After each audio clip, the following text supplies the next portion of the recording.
Mesdames, Messieurs, chers amis, bonsoir et merci beaucoup d'être venus si nombreux. Je voudrais, au nom du collectif pour le respect de la personne, remercier chaleureusement Laurence Dumont, qui s'est montrée très déterminée, très active dans l'organisation de cette rencontre. Et en mon nom personnel, en mon nom personnel, je voudrais remercier les membres du collectif pour le respect de la personne qui se sont vraiment mobilisés à la fois pour réfléchir et pour agir depuis 2 ans et demi à propos de cette question et sans lesquels je me serais sentie, je dois dire, assez seule. Et merci notamment à notre présidente Marie qui a donné tout son temps et même au-delà de son temps, je crois. Les assises que nous tenons aujourd'hui ont lieu la veille du jour où arrive à l'Assemblée nationale, en 2e lecture, la proposition de loi visant à renforcer la lutte contre le système prostitutionnel et accompagner les personnes prostituées. Ceci m'incite à souligner la grande cohérence entre les deux luttes. Cohérence et non similitude, bien sûr, car ce n'est pas la même chose, ni pour les clients ni pour les femmes, de louer un corps pour faire un usage sexuel et de louer la vie d'une femme pendant 9 mois, nuit et jour, pour en faire un usage reproductif. Ce n'est pas la même chose, mais on entend bien l'analogie évidente entre les discours qu'on porte sur le service sexuel et sur le nouveau service maternel des femmes. Il y a dans les 2 cas un présupposé commun. Le corps organique des femmes doit être reconnu comme un bien disponible pour l'usage public. Il a une valeur d'usage, sexuel ou reproductif, et une valeur d'échange, et doit, par conséquent, la loi doit s'y faire et s'y plier, et le permettre, pouvoir être mis légalement sur le marché. La pratique sociale des mères porteuses, comme on disait avant de dire la GPA pour rendre la chose plus présentable, doit-elle aussi être comprise à partir d'un système, le système dans lequel elle s'insère, c'est-à-dire un système de production biotechnologique d'enfants adossé à l'idée qu'il y a un droit à l'enfant. Sans femmes, s'il n'y avait pas de femmes pour servir de mère biologique, on ne pourrait pas réaliser le marché, la filière du marché telle qu'elle fonctionne en ce moment.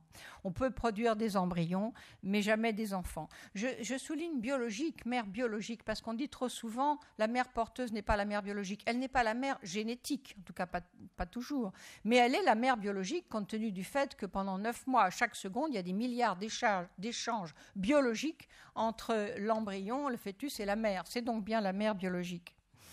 Ce qui est grave, c'est que l'usage de ces organes donne au corps féminin le statut d'une chose utilisable et non pas d'une personne.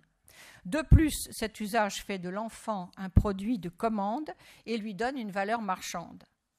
Faire de la grossesse et de l'accouchement un service rémunéré représente, à notre sens, la plus formidable violence faite aux femmes dans le monde depuis la fin de l'esclavage.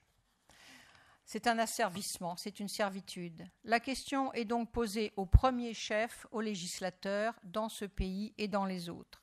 Car sans un droit qui reconnaît les contrats ou conventions de maternité pour le compte d'autrui, il n'y a pas de marché possible du corps des femmes. Le problème est d'autant plus brûlant que, reposant sur des échanges économiques inégalitaires, le marché des ventres s'empare évidemment des femmes des classes les plus fragiles et des pays les plus pauvres dans le monde.